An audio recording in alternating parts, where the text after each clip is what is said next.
25. Boy, when I started this, I had no idea I'd be here.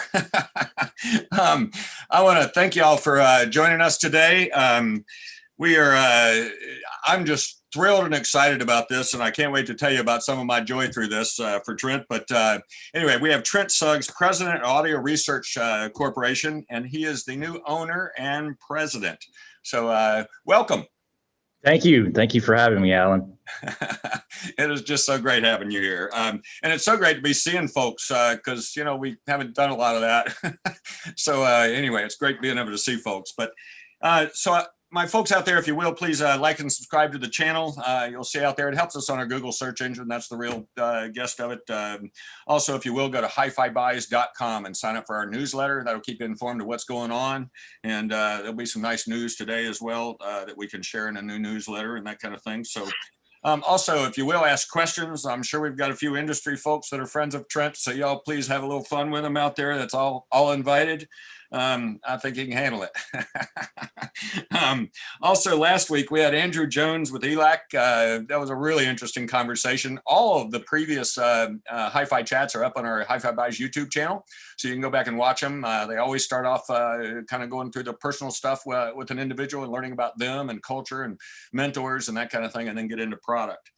Next week, we're going to have actually Greg Stidson, who is the Chief Technology Officer for Lynbrook, which is Blue Sound, NED, and PSB. I'm really excited. I think that should be a very interesting conversation, especially with Blue Sound and their new M33 amplifier with a new amplifier design in it. So very excited about hearing about that. Also, we'll be talking a little bit about music that Trent likes in this, and so we'll have Chris in the background there. We'll put up a HiFi Chats playlist. So all the music that he mentioned, I've even mentioned in my interview from my general manager, Chris, and also all the other folks that have been in it. So let's see, Trent, you ready to go? Yes, sir. All right. So the day that I heard that you took over Audio Research was like, we talked on the phone, and I think it was the next day or something after you got through your flurry of phone calls and things, but it was like, so much weird stuff has gone on, and this was like the world just went right. And it was just such joy I had in my heart for you and for the company and for all the people I know in it and for the owners that I have of it and so on. As I told you then, I don't have many more words than that, except that it was pure joy. Well, it was for me too, Alan, obviously. It was really an odd situation. So the former CEO of the company called me, and frankly, I thought he was calling to bring me back potentially as, the North American sales manager, which I held in a previous role with Audio Research in 2015, 16, and 17. But then the bomb was dropped, and it basically a question, hey, do you want to buy Audio Research? Yeah. Well, but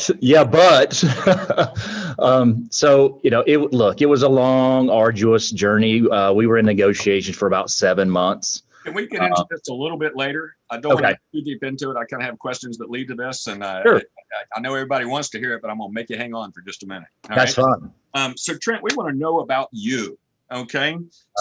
Tell us a bit about your family, where you grew up.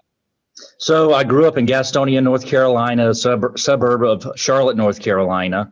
I grew up as an athlete. I played football, basketball, baseball, which led me to Appalachian State University, where I played baseball for 4 years, graduated from Appalachian State. And my girlfriend at the time, who's now been my wife for 24 years, we decided, hey, you know what, maybe we get married, and what better place to raise a family than the mountains of North Carolina. Agreed. I grew up in Greensboro. Correct. So the mountains of North Carolina, most people out there have heard of Asheville, North Carolina. We're about an hour and a half northeast of Asheville. So we're way up in the sticks. I lived in Asheville when I was in 17. I remember Hendersonville and all that kind of thing, but went all over the mountains up there. I actually worked for the Great Smokies Hilton in Asheville, and also cut trails for the Park Service up there. It was I didn't get up very good early in the morning, so they didn't last very long. So yes, Wendy and myself, we got married and didn't want to leave the area, but in Boone, North Carolina, it's very difficult to find a job. that you could really make some money at. And I was bitten with the bug of audio. I worked part-time at a little tiny hi-fi store, which was primarily 12 volt, my senior year in college. So I started his home division as soon as I graduated from college, and we flourished. We kind of outgrew that situation. So we started a little company. This was back in 95, I think it was. So that's the year I opened too. Is it really? Yes. So there we go. We opened at the same time, Alan. So we opened up a hi-fi store. There was no real video at that point in time, other than large front projection systems or big Pioneer Elite rear projection systems. But anyway, we started having kids. So I have 3 kids. They're 20, 22, and 18. All 3 are in college right now at Appalachian State, Wofford, and the Citadel. So that's kind of my background. I was bitten early with the bug, as most of us were. Our stories are so incredibly similar, right? We work for somebody. As I've gone through these chats, it's kind of mind-numbing, and how many photographers there are, and it's really been kind of interesting. So tell us about some of your hobbies. So I like to fish. I like cars. I love athletics. All athletics, doesn't really matter what the sport is. I like competition. And I think that's one of the reasons that, I am where I am today, just due to the competition. But hobbies, look, I'm a guy, right? I like cars. I like watches. I like hi-fi. Just the prototypical guy stuff, really. You're my customer. Correct. That is correct. All right, cool. So let's talk about some life experiences, things that have had an impact on who you are. Well, being raised, in a bit of a rural area, and, with duties. I don't know if you guys have ever seen the Andy Griffith Show. We were kind of like that, where, we had to be right about everything. And there was certainly discipline in my life, both with athletics and, parenting. So that's kind of a really kind of where I'm at today. I've always been very competitive, and I know you are as well, Alan. We're two peas in a pod as far as competitiveness, right? Most stubborn as we can be. Yes. So yeah, I mean, that's really kind of the core. I've always been a hard worker, and once you own your own company, which I've obviously done for 2 decades prior to coming to this manufacturing side, it allows you, or it forces you actually, to build intestinal fortitude. When money's tight and you can't do certain things because business is poor. I mean, I lived through the 2008, 9, and 10 years, which were the most difficult financial times, certainly of my lifetime, and maybe other generations since the Great Depression. Certainly right? not. Yeah, that was it was a time I tried to show strength, and I had no real strength, but we did, and we picked up Vandersteen and Magnapan and audio research at that time, actually. Right. So, yeah. Well, you had to be a survivor. I mean, really, that's the ultimate story, is you figure out how to survive. Yep, and adapt and that kind of thing. And that's what this has been as well, quite honestly. This year has been, without a doubt, probably the most adjustments I've made in my own, not only scheduling, store, even personal life, things along that lines. It's been a tough time, but at the same time, it's been rewarding. So, right.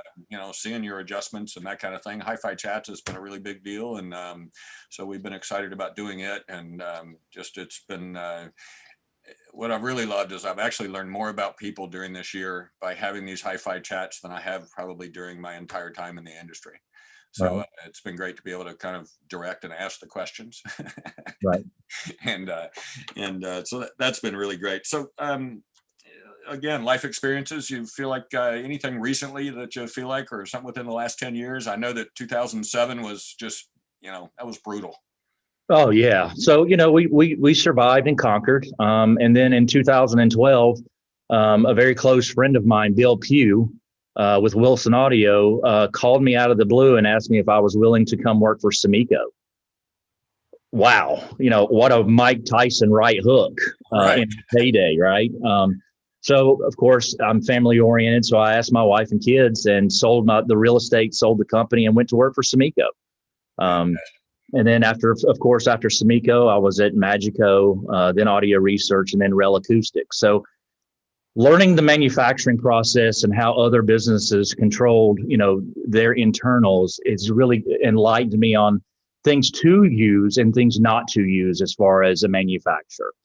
And I love that you've kind of worked all the way through a lot of different levels of the business as well. And that's probably been actually instrumental in determining where you want to be and what is the proper company for you to, be with and that kind of thing as well. So we're again going to get deeper into that culture as we get through here. So Excellent. And I love your willingness to share. Thank you, sir. Right. How you got into this business? When was that moment? Frankly, I was an only child growing up. My dad converted our garage over to a billiards room, and we had a Pioneer console. Awesome. I started spinning 45s and 33s and 78s when I was 8 years old. Wow. Instrumental, Queen was huge. Kiss was huge. The Eagles, all of these different groups that's really kind of where I started, really the music of love, loving music. That's where it all began. Yeah. And then, of course, in college, I had the opportunity to work for a company, which just wet my whistle that much more. And I realized this is what I wanted to try to do as a career. Well, it's kind of funny. It's so addictive. And it's one of those things when you get in it, it's impossible to leave. I was actually on an interview this morning with actually my marketing lady, and so she was doing some studying and that kind of stuff, and it was I burned out I don't know 14 15 years ago, and I was sitting there talking to my mom, and moms tend to bring things out of you, and so anyway I was sitting there talking to her, and I was going, it's just boring, blah, blah, blah, and I love the music and that kind of stuff, but the business was really getting on me, and then I just kind of said to her, but Mom, I don't know what else I'd do. And it was from that moment forward that I realized that there isn't another thing I was born to do. So this is for me. So very cool. So your first time going, wow, as we all have, I bet you probably remember it. Most people can state the gear that was playing and so on. So can you tell us about that? There was really, or very early on, I mentioned some of these groups that I was spinning, like, Freddie Mercury, and just listening to the vocal patterns, and I was addicted. And then a little later in life, it was actually when I was in high school, there was a company called Now Audio Video that had a store in Winston-Salem, North Carolina. I had no idea what these kind of systems, what they cost. So I drove over to Winston-Salem and I went to a Now Audio Video, and I heard my very first pair of Martin Logan speakers. Oh, wow. And I was blown away. It didn't really matter what the music was. That was secondary. It was just CLSs or monoliths or something like that, or correct. It was just in the moment, right? It was emotional, and that's probably the first time I was ever really associated to an emotional feeling with music. That's awesome. That's awesome. Yeah, I remember. I couldn't afford anything, mind you.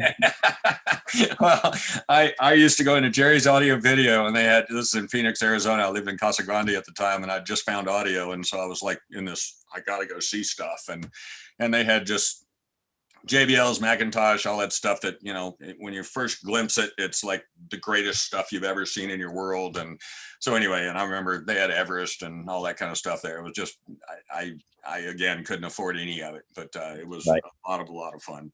So awesome. Thank you again for sharing that. So we want to know about a particular piece of music that moves you and why, and how did you find it? So growing up actually my married life, being in the mountains of North Carolina, there's a lot of bluegrass, right? So my first experience with Alison Krauss was completely mind-blowing to me. And the fact that, we have kind of a Music Matters event where a lot of live groups come in to the mountains of North Carolina, and seeing her live, and also Doc Watson. Yeah, wow. Doc Watson was the biggest wow. He actually ended up being one of my customers. That's awesome. So he and his brother Richard and all the siblings, we went to eat at a little tiny restaurant all the time where my wife and I first bought our house. And we were invited to listen to him. I mean, Alan, I was within 3 feet of Doc Watson and Richard Watson singing for an hour and a half. Oh, how much that fun. Was a wow moment. I can see that. Oh my gosh. I miss live music so much. And, we're Yeah, starting to see a little patio music kind of starting to come back around. And we're also seeing small crowd concerts happening in Atlanta where they're actually social distancing in the concert. I haven't quite gotten comfortable enough yet to go, but man, I right. want to. So anyway, that'll probably happen in the near future. And I did actually get to go see my parents finally for the first time since December. And that was just surreal. So it was really Absolutely. great being able to see them, and I've also been gone for 2 weeks, so I know they're still okay, which is good. So what was your first wow moment, Alan? Well, mine actually was I walked into a place called the Satellite Center in Casa Grande, Arizona, and listened to a pair of, well, there were kind of two things, but the first was actually a pair of Yamaha CBR 120s, and they were playing Steve Winwood back in the High Life, and I just was like, oh my gosh, and literally I worked for that store 2 days later, That's so fantastic. it completely changed my life. I mean, it was 15 minutes and I was like, I know what I need to do. And so anyway, I have been very fortunate and blessed to work in something I'm very passionate about, pretty much. We're all fortunate. We're all fortunate. You're right. And if we're not having fun doing this, what are we doing? Well, that's kind of the idea. I always tell everybody, passion brings, enjoyment of what you're doing, and at the same time, if you get the right crew around you, it should be a whole hell of a lot of fun. And I've certainly had that. As we all know, we have businesses. There are things that come along with that, and but I think I've tried to put myself in a position here at the store to where I can actually be with customers, because that's my favorite part of doing it, and to work with you vendors. And I think one of the things that's what I really love is those relationships. And I've always nurtured relationships, and I think I've said this many times. I don't know if I've ever said it live, but I know at the end of our life, the only thing we're going to think about is our relationships, and so that's why I really concentrate on those. So, Absolutely. Thanks, Alan. oh shoot, man. Who is or are your mentors in this business and life? I love this question, and I can't wait to hear this answer. Oh boy. So my first mentor was Bill Pugh with Wilson Audio. We've known each other for over 20 years now. He's a great guy. He's a great guy, but I learned so much in the knowledge from Bill. I was in retail just as you are, and Bill just kind of took me under his wing, and I was completely green in so many aspects of this high performance world. And that's when we started to accumulate, certainly more high performance brands. And, Bill walked me through, kind of this whole stepping stone of how you progress from starting small to becoming larger and larger and larger, and offering better products and how to present those products. Mm-hmm. So that's kind of my mentor in this one. David Gordon's another great mentor who's back on our team now. He's just a wealth of knowledge. Outside of our audio industry, George Brett was my hero growing up. Yeah. He was a third baseman for the Kansas City Royals. If anybody ever remembers him, he was gritty, hard-nosed. He just went out to win every single day. And that's really what I tried to focus my life on, is being a good person and also extremely competitive and ultimately win the battle. Mm-hmm. Because it's a competitive world out there. And so you do have to really set your sights on winning and positivity. I've always very much believed that, a positive world brings about a more positive world, which brings about a more positive world. And absolutely. So, I think it's one of the things that I've always looked for, and trying to surround myself with people that are that way. So that's awesome. Thank you again for sharing that. Yes, sir. All right. So I'm going to take just a moment and ask everybody again to like and subscribe to the channel out here. Also, if you don't mind going to hifibuys.com and sign up for our newsletter, we'll keep you informed of what's going on. Also want to let y'all know that next week we'll have Greg Stinson, who is Chief Technology Officer for Lynbrook, which is Blue Sound, NED, and PSB. And also we have a HiFi Chats playlist that the music that Trent has so kindly shared with us today. We'll get some of that up there on that playlist as well. And so it's kind of going to be a very eclectic mix of stuff, which is wonderful, because all of us, I think, cover lots of genres of music, no matter what we're doing in this business. So anyway, I think it's just wonderful. So all right. So How long have you been thinking about acquiring ARC in your past? Uh, well, so I first started with audio research in 2015. You know, certainly David Gordon kind of took me under his wing. And so we created kind of a good cop, bad cop kind of situation where, he was he's been here forever, right? He's been here 30 years. And Yep. so I brought a different, more energetic light, but yet I used him as my mentor. So really after the first year, to answer your question, in 2016, I had aspirations of buying the company at some point in time. That's awesome. It's amazing that you had a vision some 5 years previous of, being there and then making it happen and then actually getting the call. That's correct. Everything just aligned. It was pretty amazing, So tell us a little bit about that path. I know I kind of stopped you a little bit earlier. So if you don't mind, tell us about kind of how this, went about. So again, I've only been on the manufacturing side for 8 years now. So I started as a regional, then I moved to a North American sales director position with, 3 other companies, one of which was Audio Research. So gaining knowledge there with these other companies, and then my heart was always with Audio Research. I took other roles out of necessity, to supply, because I'm the breadwinner in our family. My wife is the glue and I'm the breadwinner. Right. So, sometimes you have to make sacrifices and do what you have to do. Right. That's what we do. We have to adapt. When Jeff Poggi called me and it just simply asked, "Are you interested?" Frankly, my initial response was no, because there's no way I could raise enough funds to buy this company, even though it was in my heart. Mm-hmm. By the grace of the Lord, it just all came together and we were able to put a package together. And then that's when I finally said, wow, right? That's when I said, wow. This is going to become a reality. This is actually real. And I'm going to have to move to Minnesota. Just before winter. Perfect timing, right? Perfect timing. So I understand you've moved up there and got you a place to live and so on. And I know you're going back home often to see the family and that kind of thing. Probably right now is probably a little more time in Minnesota than you probably want as far as away from the family. And right. But it's necessary. So I know that there is a army of people out there that are so excited and want to help you with your success. Well, thank you. We have been very welcomed, into the family. And you touched on it earlier, Alan. I mean, we really do create a family atmosphere, and I'm doing that both internally, in our company. We befriend everyone. If you can't smile and have a good time, you're probably in the wrong spot. Yep, I totally agree. I think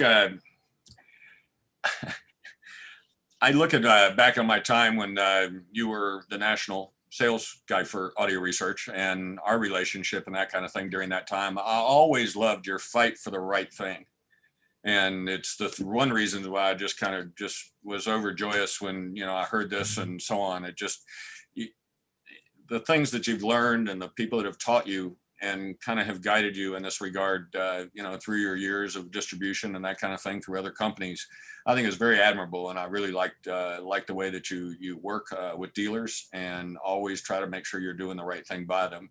You were very beneficial to me, and I'm just really, really, really happy to have you at Audio Research.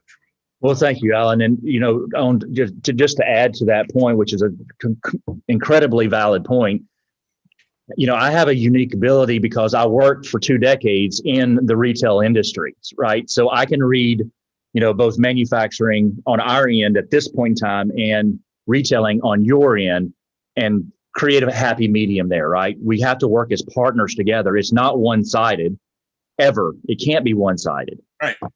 So thank you. I remember when I first got in this business, and I remember we paid our bills on time, and everybody was like, somebody told me, and I can't remember what it was, but they had said, well, you guys are never late on your bills, and there's like nobody we have that pays in 30 days. And I was like, what?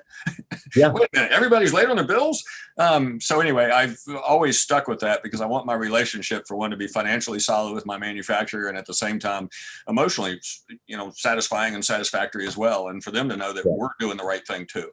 In other words, if a question comes up, you can go, no, Alan didn't do that. Right. No, it's true. It's true. And we realize that as a manufacturer, so what I try to stress to the dealer network is that, we are effectively the bank. As I mentioned earlier, it takes a tremendous amount of time, money, and energy to develop products. Yep. Which we absorb all of that initially. And if we fail at what we do, then we just lose that capital, right? So Yep. Our goal is to never fail you, dealer, or the end user, right, the consumer, on what we build. But we're fronting all of those monies to develop the very best product for you guys. Yep. So it really is beneficial for us if our dealer network does pay on time. It's important. I get that, and I think I think probably in 2008 or 9, I asked people to hang on a little bit. Sure. And when I reopened HiFi Buys, I think, trying to get it going a little bit, I think we asked people to hang on a little bit, but, we caught up very quickly and that kind of thing. Absolutely. It's communication, Alan, right? It's all it really is. Yes. Yes. The human factor. Yeah. It is important. It's the one reason why, again, these HiFi chats, we want to learn about you as an individual, because, the human factor is really important, because that's what helps create culture. And culture is basically how great companies and how great products are done. Without great culture, it rarely ever happens. Correct. I would agree. Okay. So what is the biggest joy you get from returning to ARC? Working with Brandon, Warren Gale, and Dave Gordon daily. Team. It's an amazing team, right? I mean, we all have our very unique talent sets that when you mix them all together, they create this amazing unity. You've got, well, I know we're going to talk about this later, but we still do the exact same thing that Audio Research and Bill Johnson set out for decades ago, 50 years, in fact. Yep. So, Brandon coming back on board as the international sales director and director of marketing, that was instrumental in my decision making, because, as you know, one man can't do everything. Nope. So having Gordon and his expertise and brilliance in what he can bring to the table, Brandon's creativity, my vision and focus for the company, and then Warren's ears, right? Yeah. It's a magical team. It would take a long time to try to find that group of guys, which so naturally, just basically melded back together in 24 hours. It wasn't like we had to get to know each other again. We've known each other for years now. Well, I will tell you, over the last couple of years, I've had a conversation with Dave Gordon and that kind of thing. And, after the purchase was made, he just kind of had a hop in his step. You could just tell in the conversation, he's just a whole nother person. And Dave, if you're watching, anyway, love you, man. He also is a mentor of mine too. So I get that. So let's tell us about the culture / or continuing culture you bring to Audio Research. Tell us what. Yeah, that's a key element to this whole game, right? So, what we have implemented in the factory is for our associates to be empowered. We don't run this company as a hierarchical company. There's no upper management, middle management, lower management. It's just like a chain on a bicycle, right? If one of those links are broken, whether it's someone soldering a board, whether it's engineering, production, service, sales, all of those units have to work together. I don't want to sound cliche-ish, but really when we took over here, there was some terror or fear within the company because they had been managed accordingly. And it's no fault of anyone's. It's just a choice of managerial positions, right? And fear makes you quiet and makes you just kind of hole up like a turtle in a shell.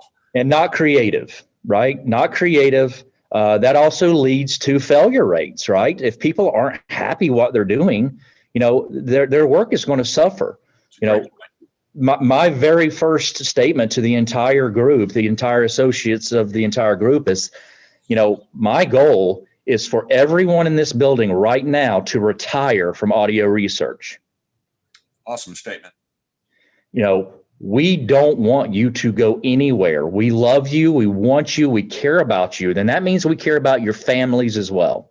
Yes. So many times manufacturing companies, they only care about the bottom line, and they just care about an 8 to 5 or 9 to 5 workday. That's not what we do. Right. We actually had, out on the lawn for social distancing, we had pizza day. All the associates in the company said, this is the first company luncheon we've had all year. And that happened within the first 2 weeks of the ownership changing. So we're relaxing, but yet we're hyper focusing on what our jobs and our tasks are at hand. So that's really the whole culture element, and bringing David Gordon, Warren, and Brandon back on with the exact same mentality and philosophy that I bring. It's invaluable, Alan. Well, I think it's quite honestly just awesome that you were able to get the crew back together, and the way the company was working when you were there in sales was just, and I know you'll continue in that role. So, but I don't know, it just seemed really smooth, and we were getting products pretty regularly and that kind of thing. And then I don't know, you left, and it seemed like the company changed a bit. And I have always loved audio research. I've enjoyed the brand. I enjoy them in my home, and so I've put my money where my mouth is, I guess. And so I look forward to, shall we say again, putting more product on the floor, putting more product in customers' homes, getting the product serviced a little quicker than they have been of late, and that kind of thing. We're going to talk about that as well, because it's important for the folks out there to know that something is being done.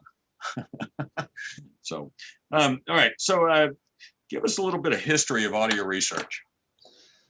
Well, really, to take the full compass of what audio research is, I really encourage.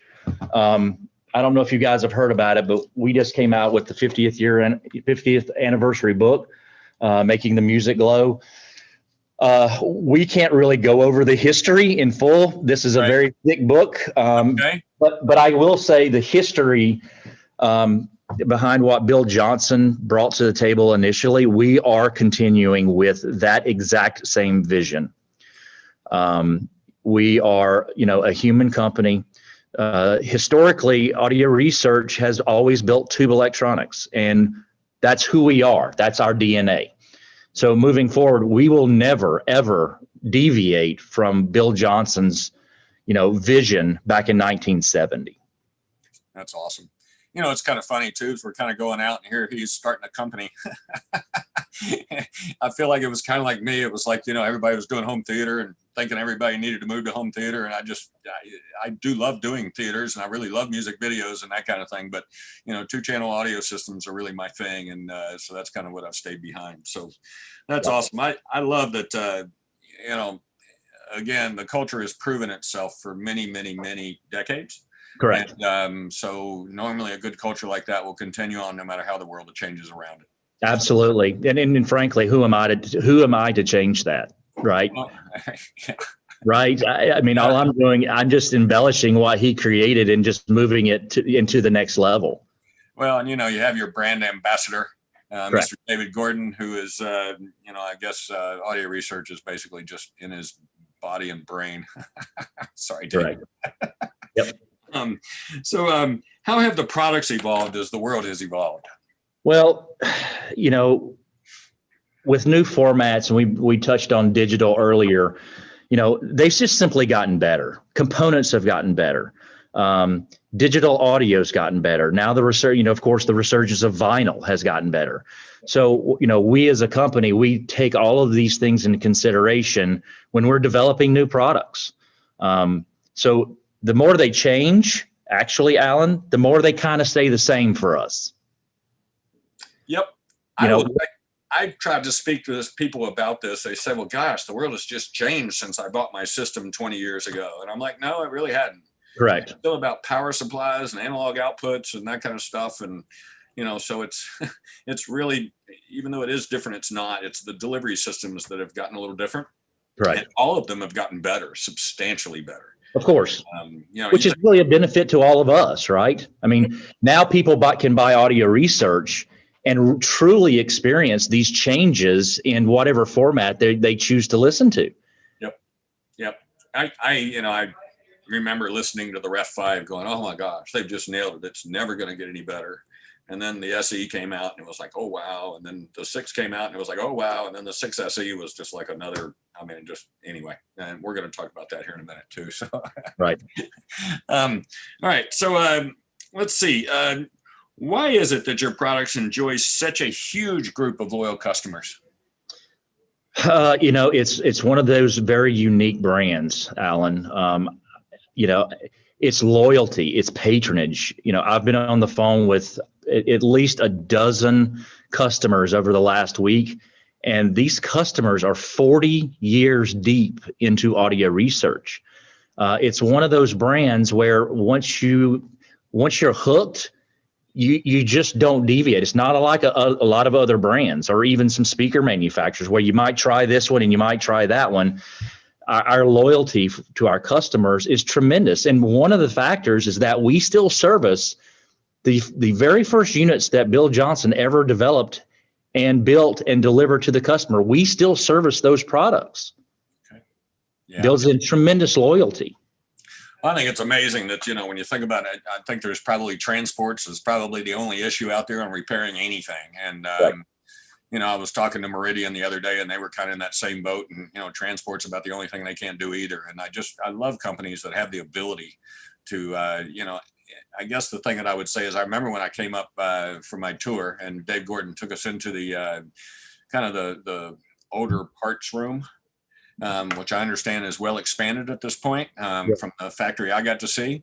And I look forward to coming up again, by the way. And so what, it was like just shelves and shelves and shelves and shelves of things to help repair a product that has been sold since, you know, the 70s. Correct. And it's a bit overwhelming, Alan. I mean, to be honest, you know, and you know that we create matched tube sets for every single unit that we've ever built. That's why we require the serial numbers. It is no small task. And one other aspect I really wanted to make a point. You asked me why we have such a loyal following with audio research. Well, if we simply look at the distribution model that I follow, we've talked about this at length, Alan. I am a firm believer is less is always more with a brand like Audio Research. And the fact that we're in stores and dealerships like HiFi Buys and a reliable dealer for our products and that service every single customer, that's another reason for our longevity. Right? If we put our products into substandard dealers that aren't taking care of their customers or demonstrating the proper, you know, the products properly, I don't think we create that longevity. So it's really, it truly is a community effort. It is so important to have the proper distribution. It's amazing how misunderstood that is in a lot of places, not just in this industry, but others. But, you know, distribution is everything. And I had another one of my mentors tell me that about 20 years ago. And I just, it just always kind of stuck with me in my head that, you know, quality distribution is where quality brands build and Correct. never stopping that build. And I think that's really, really important. So, you know, he's also told me there is a limited amount of the high-end business. There's only so much that you can do. Right. And so, you know, you can try to come up with all kinds of different products all over different price points and try and make everything for everybody. And, you know, then you get misdirected and you kind of lose that tunnel vision and that focus. And then the distribution starts to lose that focus and that kind of thing. And then the companies kind of start to go, oh my God, where are we now? And they don't know. Right. So anyway, you and I have always seen this very, very similarly. And so I'm great at it. By the way, it looks like we're getting some nice questions out there. So I'm excited about it. Y'all keep asking questions. And I look forward to y'all having a little fun with Trent. You see how I'm inviting that, sir. Yes. So what is your role/roles in the company? I'm sure you probably wear more than one hat as I do. Yeah. So, again, we are still a small company. So really everyone's wearing more than one hat. We are implementing, as of yesterday, some cross training where I think it's very important for, each individual should be able to do each other's individual's work, because we are a small company. We have to keep everything rolling. Yep. My role, I'm the head janitor. Chief bottle washer in charge. That's correct. Really, what I do is, just preach, work on programs, changing the culture of the company, making sure that, we are building what our customers and dealers want, making sure that they're perfect before they ever leave the dock. That's really my goal. And again, I learn something new every day. I think if we don't each learn something new every day, it's a wasted day. So, it's ever evolving. My role right now, you can call me president. I'm not big on titles at all. In fact, I didn't want to be named president or CEO or anything else, but for legal reasons, I had to take on a title. I'm just Trent. I always have been Trent.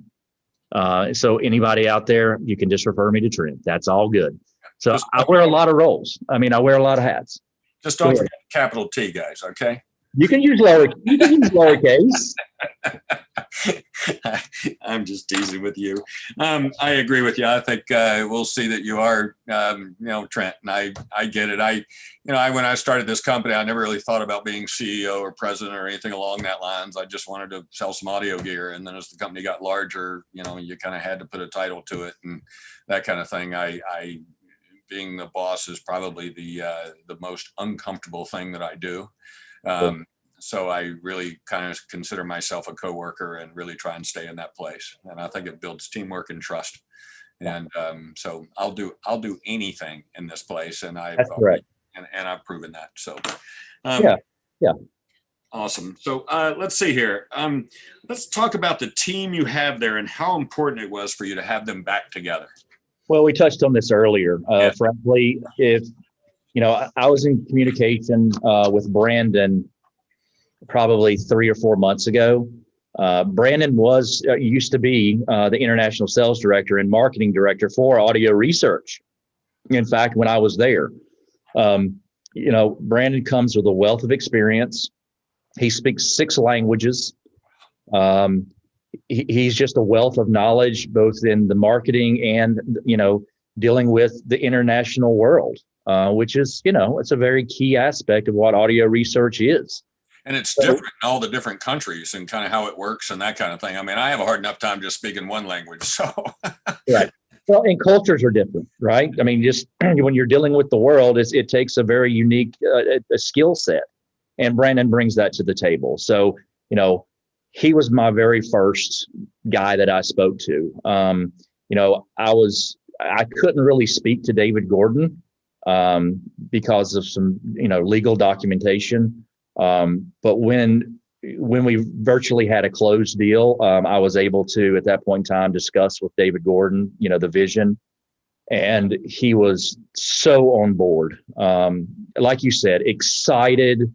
Now he's our managing director as well as the brand ambassador. You can just call him the commish if you want to. Yeah.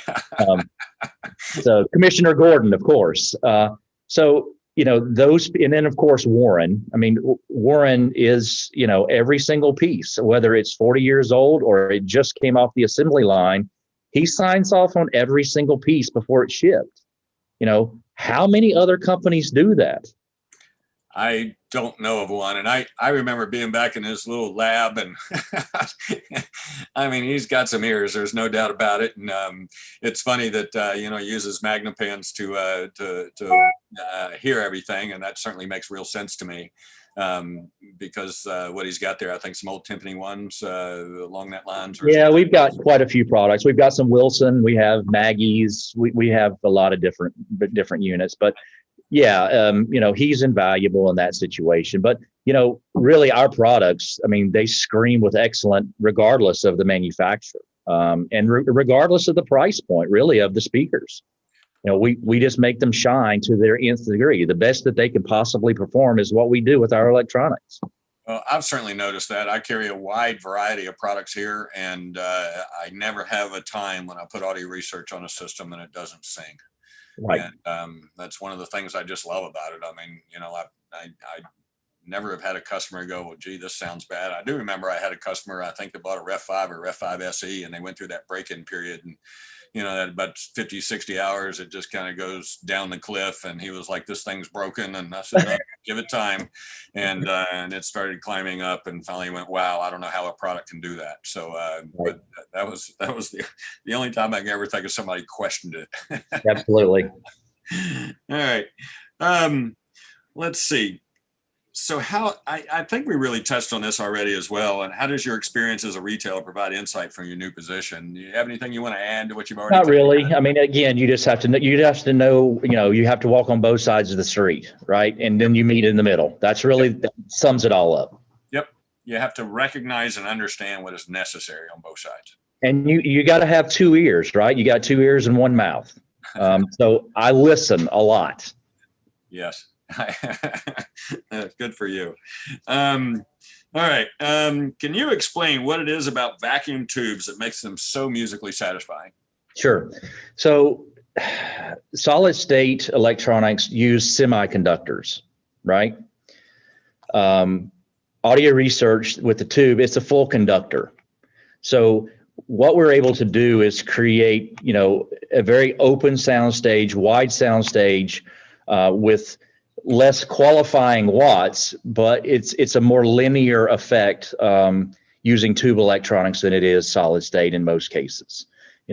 We like solid state amplification as well. We've built solid state, and I'm not saying we wouldn't build some solid state maybe in the future, but everything that we have is got to have tubes in it because we are a tube manufacturer, right? That's what Bill Johnson wanted, and he simply said, we use tubes because they sound better. They're more expensive. They can be more volatile, but with some of the techniques that and implementations with technology, we're overcoming some of those obstacles as far as reliability and auto biasing. Correct. Absolutely. That was quite a milestone for y'all to get over. So anyway, right. I love that the new amps do so. Yep. Okay. Let's see. Can you share with us how a new product is developed at ARC? And I see we have some kind of questions along this area. So sure. Share a little bit about that with us. Okay, so new products. So we get together as a team, both, Brandon, David Gordon, Warren, and myself, and we just on a clear whiteboard, we just draw out what we've heard from our dealers, what we've heard from our customers, and what price point our goal is for this particular product. So we come to an ideation of what we want to build, and then we turn it over to the engineering group. So the engineering group, they start building prototypes, and typically we'll go through 15, 16, 18, 20 prototypes before we even come close to getting it right. That's why it's so labor intensive. And frankly, another reason that the price structure of audio research has gone up and up and up and up and up, right? Mm-hmm. It takes a lot of time. It takes a lot of time. We'll talk about new products, I think, in maybe the next segment. But so, our engineers, they feed off of each other. So now we truly have an in-house synonymous group. We have an analog engineer. We have a digital engineer. We have, two other engineers for mechanicals. So we have all of the capacity internally now to bring, we're going to bring products at a faster pace, right? Because we're not waiting on anyone else. Good. But the idea comes, and the ideas come from, again, the customer and the dealer network, along with, maybe some price voids that we have in our particular lineup currently. That's how we come up with new products. Okay. I know, I would say probably previous to you being running the ship, it seemed like products would take 1 year to 3 years. Now you're looking maybe at what, 1 year development? Correct. It depends on the product, Alan. It depends on the scale of the product. So, we are going to start producing some more modestly priced electronics. which, I think is imperative for the growth of audio research. At this point, our point of entry is $31,000 for a preamplifier, a phono stage, and an amplifier. That's a lot of money for a lot of people. So, really our biggest competition is our used electronics for as far as a price point. So, we've tasked our engineers to create products that have this exactly the same sonic character as audio research, but at a lesser cost to our end users. But yet, on the other hand, if we're talking about a new reference preamplifier, a 2-chassis reference preamplifier, that's going to take a little longer than maybe a lesser expensive product. It's just by nature, it's what's going to be required of that unit. Mm-hmm. So a unit like that, we're hoping to have out by the end of 2021, a flagship piece, which, we've already set the bar so high, Alan, with, the Ref 6 and the Ref 10, developing something that is, not just minusculely better, but leaps and bounds better is a very difficult task for even the best of the engineers. Well, we are definitely seeing in the marketplace some of these stratospheric products that really are kind of living up to that crazy build. Correct. There is something really there. And, sure. I quite honestly was very, very skeptical, but I take Dan D'Agostino came out with the Relentless, and I mean, my Lord, those things were just absolutely incredible. But oh, absolutely, great products. Yep. So I'm excited about seeing what y'all do, because I've always been surprised, and I love again to see what you do with you at the helm. Thank you. So let's talk a little bit about the KT150 and the 6H30 relationship and that kind of thing. Why are those tubes? They're the best tubes out there, period. I mean, the KT50 is relatively a new tube. It was developed 10 years ago. And so when was it developed? I don't know. I'll have to ask Dave on that one. I can't remember where it's. Do you recall? I don't. I don't recall. If somebody's out there and you can answer that for us, please do. Yeah. So really, the 6H30 and the KT150, they're the best, most reliable tubes in the marketplace at this point in time. That's why we use them. I remember when the company changed over in their preamps to 6H30s, it was actually kind of an upgrade, I think, to the Ref 10 or something along that. Right. Yeah, but anyway, so anyway, it was just amazing to me when that actually happened, and just kind of because I think BAT was probably the first company that really kind of started using them, and but anyway, I also when the KT150s are just. They're just mind blowing. They make an 80 watt per channel amplifier sound like it's 300 watts. Correct. Pretty amazing the grip that those things are capable to get with the right power supply and that kind of thing on them. So right. I really like that. Absolutely. Let's see. So I wonder if you can tease us a little bit. Do you have any new products that you can tell us about? Well, we have 2 products that we will launch by end of the year. I can tell you about one product. Okay. We will be launching the Ref 80S. So it's a sibling to the Ref 160S. Okay. It will be built on the same platform as the Ref 160M. Okay. We are super excited about this product. Warren just flips out every day that he listens to this 80S, and anybody that knows Warren, he's not a flip around kind of guy. He's pretty low key, but he is really, really excited about, well, look, he's excited about all the new products and all the products, in the history, but this one apparently has just really hit him in the heart. So awesome. That will be the next product that we'll launch. And then we will also have another product that is going to be a more modestly priced product. It'll be an integrated amplifier. Okay. And our true goal is to launch this by the end of November. However, are we going to talk about the COVID and how we're distancing, or should I just lead right into that now? You can go ahead and go into that now and let everybody know kind of how you're operating. I know that you're very happy to have a much larger factory than you had before, because it's actually, I guess created this ability to actually have manufacturing. So tell us about it. Well, actually, the building we're in now is smaller, but it's certainly laid out much, much better in our production facility. Okay. So we're able to, rearrange spaces for social distancing in our production, right? Which is a great thing. However, we've been bitten by the same bug a lot of manufacturers have been bitten by. It's very difficult for us to get product on time. If we have a $5 resistor, that we're back ordered on and we can't finish, a Ref 160S or a 160M, our hands are tied. We just can't control it. We have to stagger our workforce because of social distancing and the policies in Minnesota. So it's a very challenging time. We have to fill out documentations. We have to have our temperatures taken every day. So it has definitely thrown a curveball into what normally would be, everybody on work on time. We're having to run different shifts, even in production. So it's very difficult for us. And that's one of the reasons it's taken us a little bit longer to launch these products that we had hoped would already be launched. So to the world out there, we apologize, but we're working as diligently and as fast as we can. Well, I will tell you, I have definitely had that issue with a couple of manufacturers where they've been missing a couple of parts that they just couldn't get, and they were trying to find other parts, but they didn't sound the same. And just like you guys, I'd rather not put it out than to put out something that is substandard. Absolutely. You hit the nail right on the head, Alan. Yep.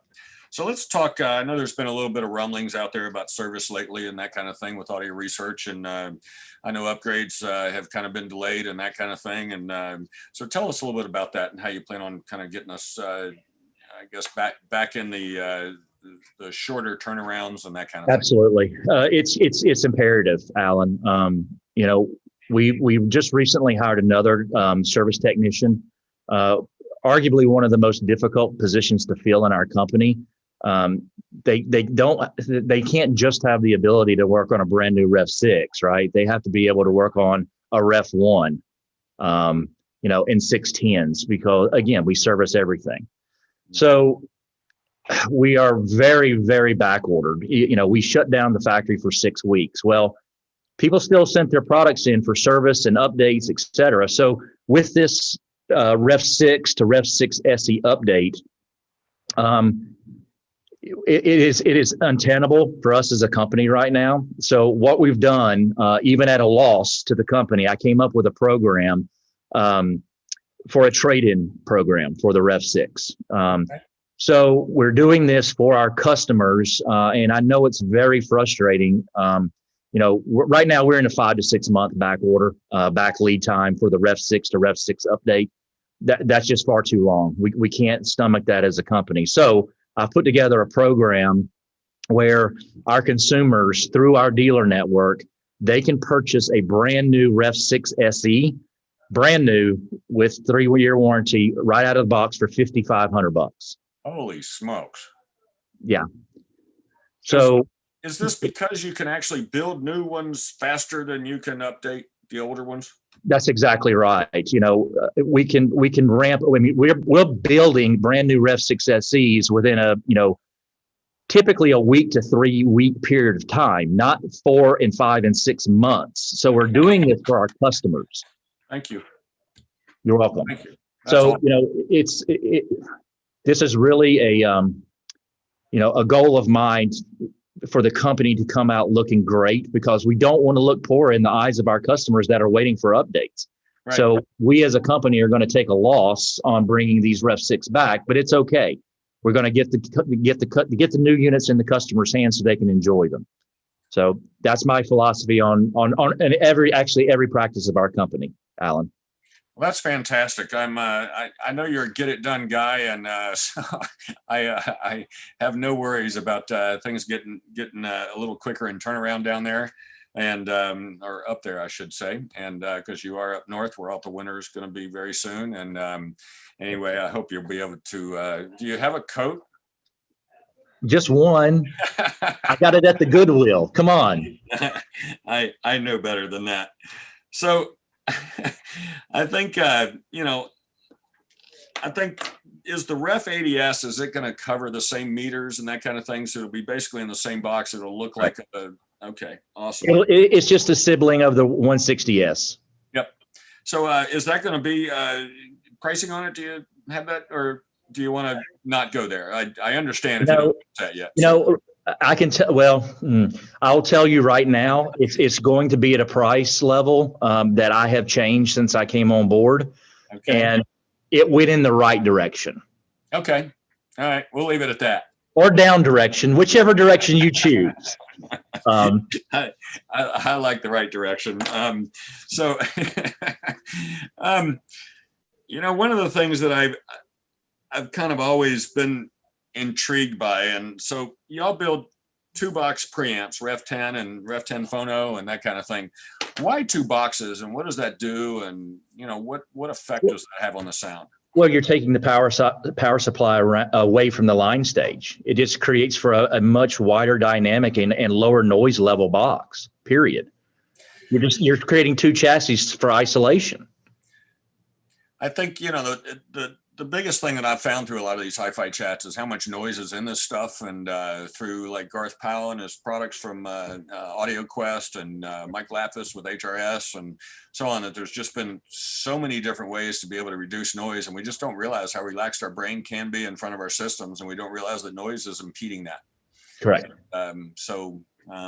And I could imagine, especially as you go down in the price ranges, how to keep the noise floor low and yet still build a very musically satisfying and involving product. We've got great engineers, Alan, along with, because really Warren is our sound engineer. He comes up with these crazy ideas, but good gracious, they just work, Alan. It might be a slight damping pad on the inside of the chassis on the bottom left-hand corner, and all of a sudden the noise floor goes from, it cuts in half. It's quite remarkable at what he does. Yeah, I've been amazed when I came up there and we were talking about doing capacitors like on the board and then a 1/4 inch off, then a 1/2 inch off, and trying to determine that and listening to the differences between the mules that you had, I guess, at that time, and just kind of the differences that they did.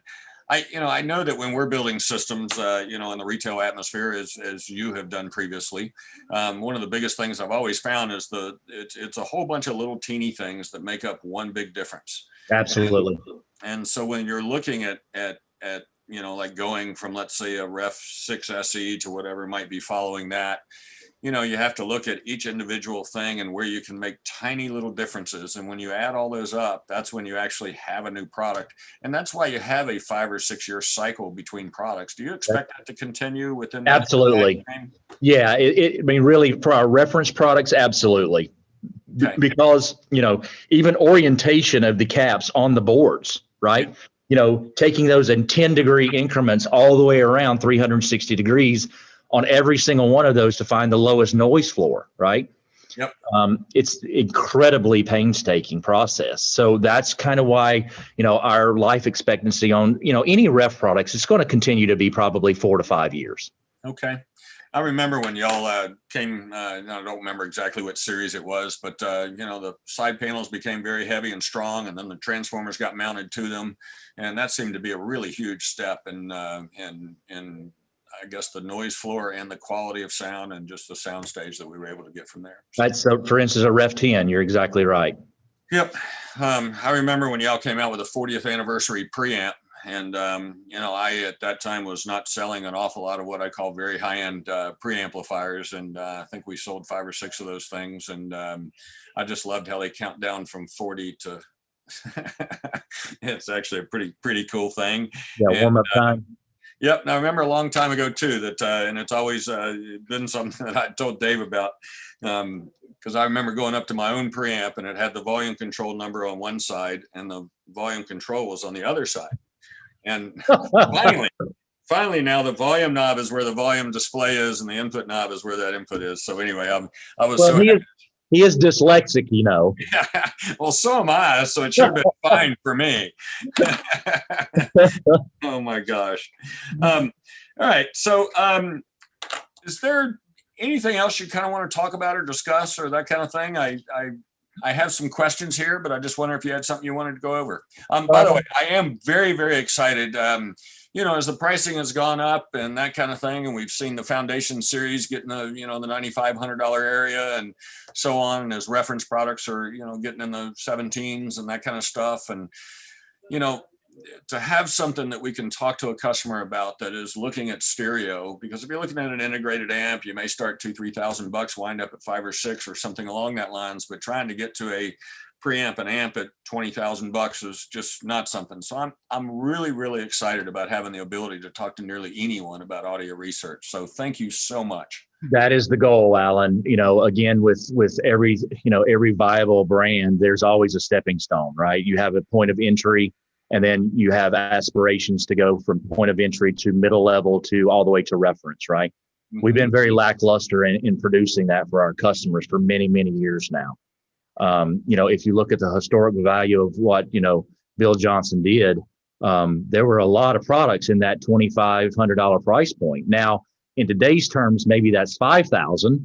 Right. But again, with inflation, but we need to offer certain products in that price category. They're not going to sound like a reference product, nor should they. Right. But they will have the sonic characteristics of audio research, or we simply won't do it. That's simple.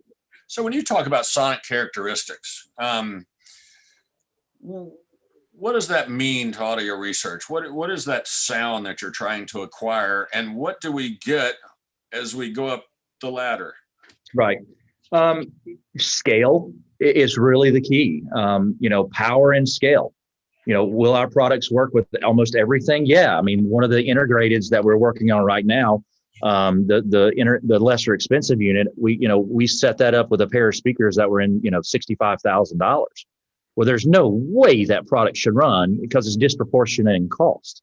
Mm-hmm. So when I say sonic characteristics, will that, let's call it a, $7,000 box, will it compete with, a 160S and a Ref 6? No, because the scale is much larger.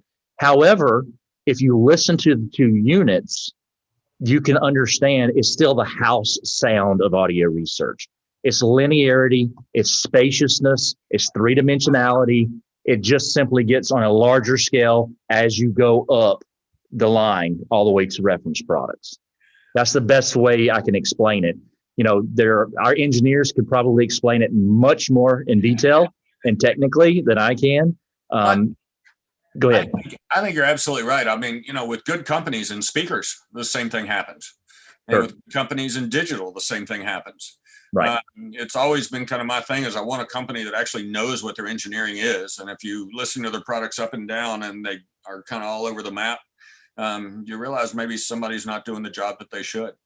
Yeah. And when you have that same family or house sound, people can say that we don't, we're trying to get away from having any influence on the sound. Well, to a degree, it's nearly impossible to do that. And as was discussed last week, basically, there's just no way to get away from, coloration can happen at the microphone end, at the recording end, and those kind of things. We don't really know where all that sits. We are definitely trying to get out what we put in. But to say that, it's impossible to not have some kind of an effect on the sound is, I would probably say nearly impossible, because that means we are recreating real life, and I'm not sure we're there yet. No. I mean, that's always the goal though, right? But we're not there. Correct. Well, I don't have a problem saying I don't even think about any of that when I'm listening. And I always, whenever I'm sitting down and listening, I always have a very emotional experience. It's the reason why I just love this stuff. So anyway, okay. Do you want to take a question? Yeah, let's go. Okay, awesome. So this is from Rubiera 58. Rubiera, thank you for joining us. You've been with us just about every single HiFi Chats, and we appreciate it very much. Curious as to what was the relationship with Macintosh and other fine sounds brands, especially when corporate name transitioned to Macintosh Group. So the umbrella started in 2008.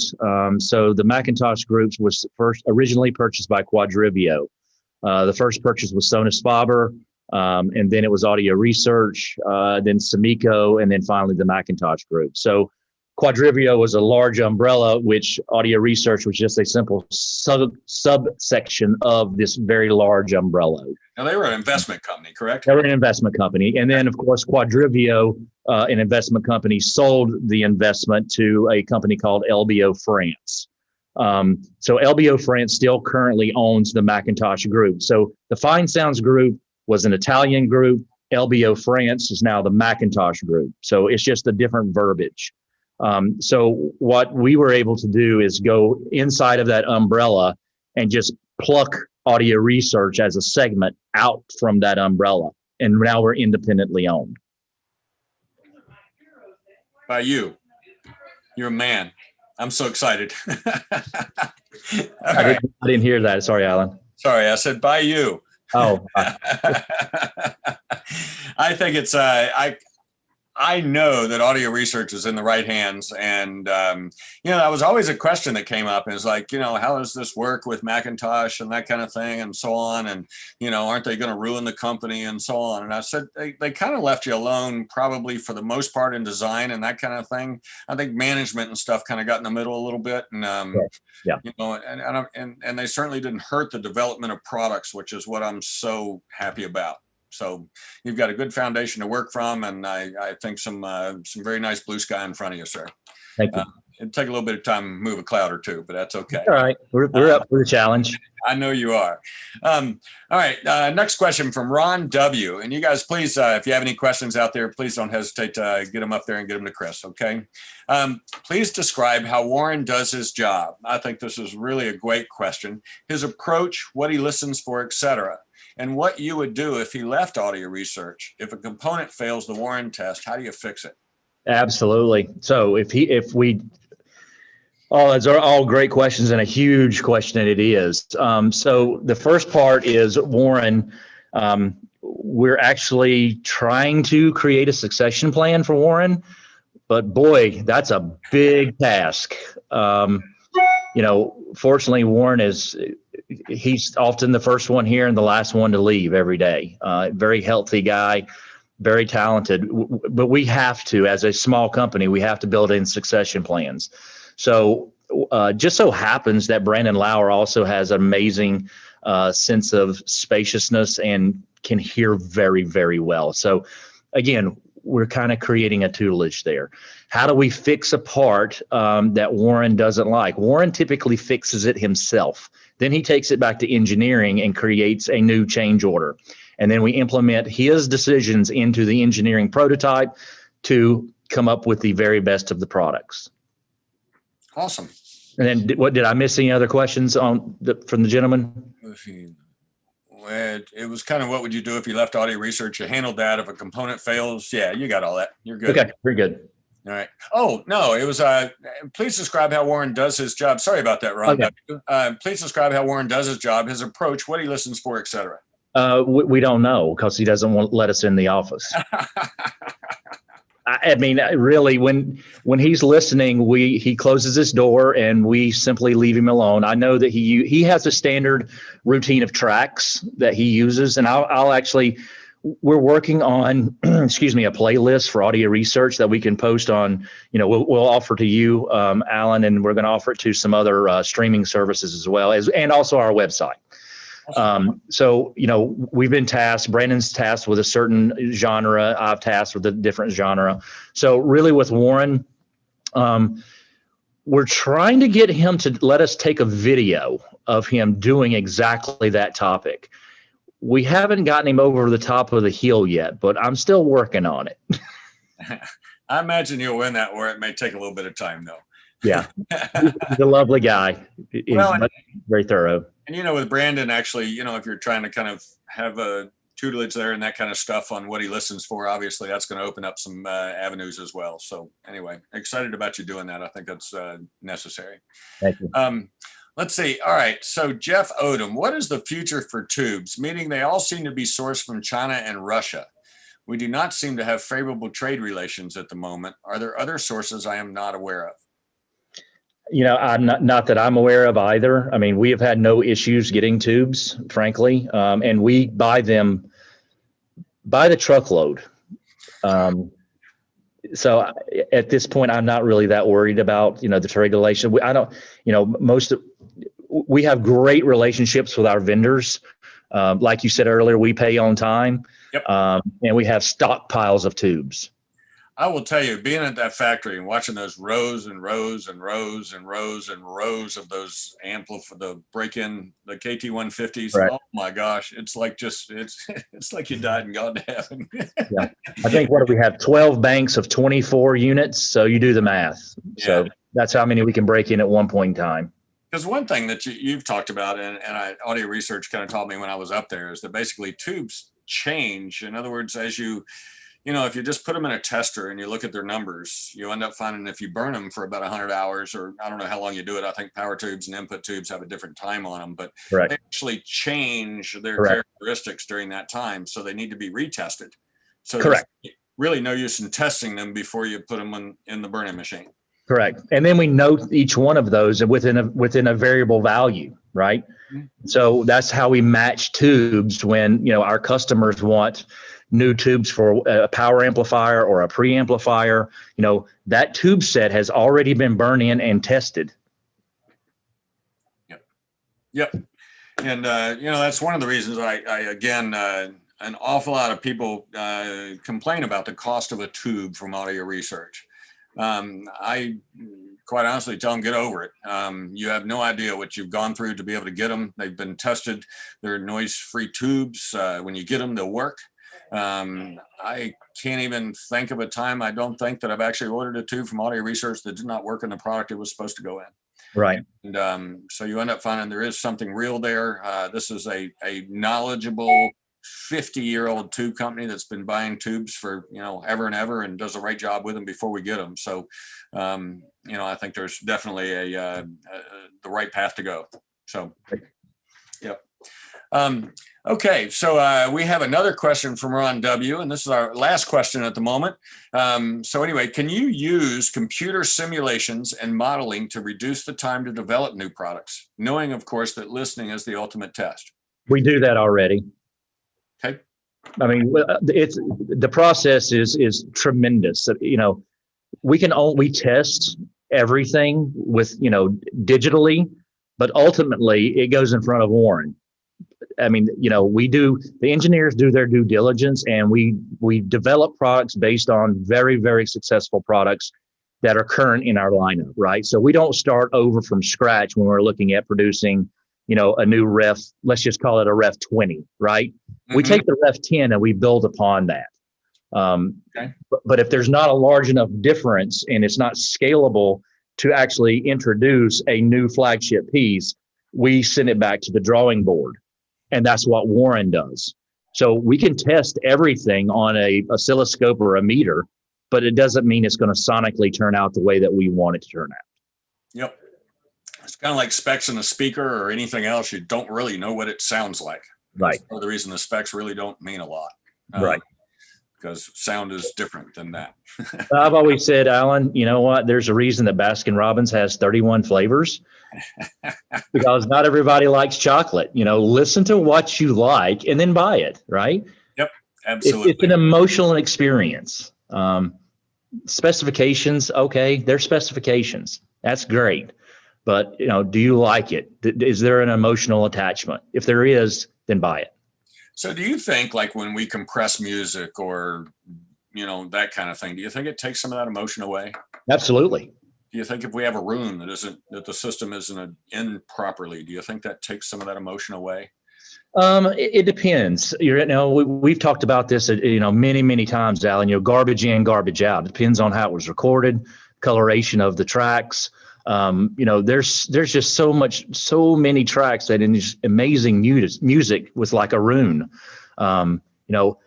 I think we've gotten so close in the digital domain to the analog feed.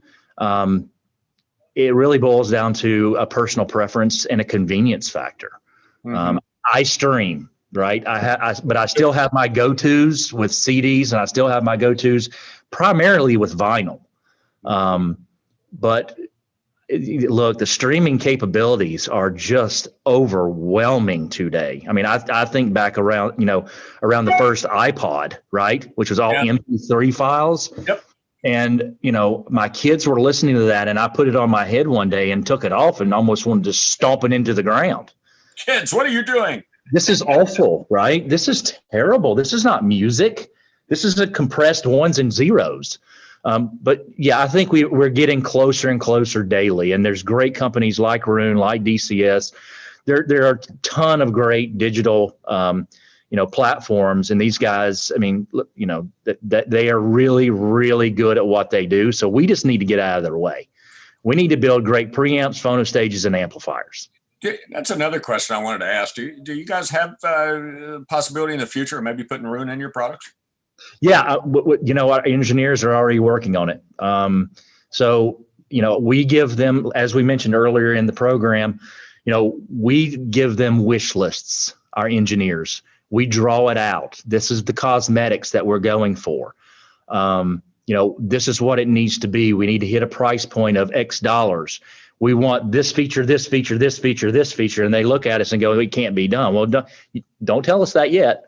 We want you to research it first, right? We want you to dive into this thing. And then you as a team cumulatively come back and say why you can do it or why you can't do it. Either way is acceptable, but we have to be progressive, not reactive, right? With what we do as a company. And that's really the goal for our engineering team. And since they've been really created to be autonomous in the company, they just sprouted wings and they're growing every day. It's a really remarkable situation. It's fantastic. Fantastic. I'm excited. I really like the Rune product. I use it at home and actually just swapped over basically a couple other units that were kind of another name brand, and but wanted to get them all in Rune so I could actually use one app to do my house. So absolutely. Yeah. And one of the things that's nice about it is you can have many different tiers of product that can all kind of sing in unison. So it's pretty awesome that way. Agreed. We have another question. Rubiera 58. Love my Ref 6 Pre bought from Alan, but ended up with competitive tube power amp because had auto bias before ARC. Aside from bugging the HiFi buys folks, which we invite at all times, how do you recommend newbies learn about tubes? Oh boy. Frankly, read our book. Alan will have one of our books. It's so detailed. How do you learn about tubes? I will go back to the emotional factor. I think that people just need to go to your store and stores like yours, Alan, and go head to head. Every person likes things differently. We are the most, with using tube electronics, we're as neutral as any manufacturer there is in the world. Mm-hmm. So again, that's why we weigh on, the knowledge base of our dealer network to teach and not really direct, but guide the end user in not just a tube amplifier, but also all of those other little components that will inevitably make a huge difference at the end of the day. So how many times have you and I heard, Alan, that, I bought a product because it had great reviews, but I don't like it. Now I just lost 50% of my investment. It happens every day. Yep. That's why I and we as a company encourage, end users, consumers to befriend their local dealer, use them as, a board. They've done this. This is their profession. They've put together systems from $5,000 to $1 million. So weigh on their expertise, look at their values, and there's so many other factors, room characteristics. So that's why, how do we teach you about tubes? I would say just read about it. It's not really a fair assessment. It's an emotional experience. That's why you go to HiFi Buys and see what the newest and latest and greatest is. Awesome. Well, I agree with that and concur. We're big on loaning products, coming out and installing them in your home. In other words, making it easy for you and also making sure that you get the best value out of the product that you're looking at. Because a lot of times we may look at something and think, well, that doesn't look like it can sound good, or that looks like it'll sound great. And we don't necessarily know what it's going to sound like, because there are things that integrate with certain types of speakers and rooms and that kind of thing differently. And it is through years of experience that we actually use that. I mean, I think of myself and Dave and Ed and Tom here. I mean, and Michael, actually, there's 5 people here with over 30 years of experience in this industry. Yeah, we're all kind of old, but we've been around a while. But we also make it fun, and that's really what we want. So Riviera 50 says, I'm thinking more about the care and feeding of tubes, like how to recognize when to replace and which needs to be replaced, etc. So we have a typical guideline. I think our preamplifiers are 5,000 or 6,000 hours, Alan, and then our amplifiers are typically around 4,000 hours. I think on the power tubes, I think you recommend about 2,000 to 2,500 hours on the power tubes, and right. 4,500 hours on the other. On and there is a and that's on the 6H30s and that kind of stuff. So correct. And there are hour meters on every one of our products. Yep. So you can have a running total of on preamps and amplifiers. So I think one of the things that I tell folks when you buy, a preamp from us, buy a set of tubes. And not that you're going to need them right away or anything, but, it is possible and rarely ever happens with an audio research product because, again, the amount of work that y'all put through getting the tubes tested and proper and that kind of thing. You can have a failure. But it is such a rare thing. I don't see that much unless you go way, way beyond the hours. The reason they give you those hour guidelines is basically because there's a degradation in the sound. And so it's important to be able to have them, if you want your equipment to operate optimally, you should have the optimal tubes that they were designed with from the company that designed it. Right. So let's see, Dave B. Any consideration of an audio research dedicated headphone amp or HA plus headphone amp plus with preamp out? It's a product that we're working on and entertaining now. Okay. Awesome. I love the long answer. It's just, I mean, it's all good. No, we even came up with an interesting idea, excuse me, this morning about a product. And I took it to our head engineer. He said, Trent, I'm never going to be able to go home.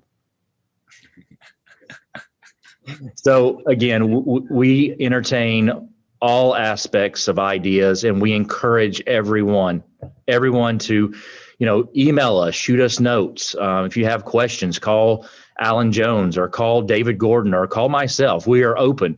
We are completely transparent. Everyone in the company. Yep. I think, that's one of the greatest things about it is basically having a very open mind. I've always believed in companies having tunnel vision with what they want to build, but at the same time, an open mind to how that comes about. And so it's kind of like us, we really focus on sound around here. It's really important for, what we do to sound good. So we make sure that any product that we sell has good fidelity and has the capability of sounding good. So if it doesn't, we don't want it. So I think we're pretty good here. You got anything you want to share? No, just thank you so much, Alan, as always, my good friend. Thanks for having me on. Always great to chat with you. I think it's a great thing that you're doing, opening yourself up and bringing others into your world there in Buckhead, Georgia. It's always a pleasure to see you, and Chris in the background. Good to see you as well, Chris. So again, audio research, kind of the same old, but kind of the same new as well. So we're going to continue to build the best products we can possibly build. And we're also completely transparent. So thank you so much for having me on. And I look forward to working with you for many, many years. I'm so excited about the future with you guys. And I have no doubt about your success. I can already see it. And am just thrilled to death that I'm working with you. And thank God to a conversation Dave Gordon and I had on a couch in my store many, many years ago. And I'm still very thankful for that. It was a really memorable conversation. So Dave, if you're out there, thank you for that. Because I would not be here talking to you today on this thing probably without him. So anyway, I again am and just so proud of you and your team. Thank you so much for being Audio Research. Thank you so much for getting the company in the right hands and getting the team back together so that we all can have some beautifully satisfying music, which is why we're all in this. And a lot of fun, right? Yep, yep. And I love my relationship with you guys. So again, thank you so much. Thank you, Alan. You guys, this is Alan Jones with HiFi Chats number 25. Thank you all for being here. And thank you, Trent. Thank you. Bye.